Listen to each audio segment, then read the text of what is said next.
கவலைப்படாதீர்கள் குழந்தைகளே. தோல்விகள் வெற்றியின் படிகளே. தொடர்ந்து முயற்சி செய்யுங்கள்.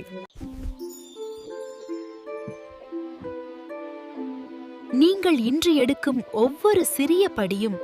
கவலைப்படாதே மீரா, முயற்சி செய்து கொண்டே இரு, உனக்கு வந்துவிடும்.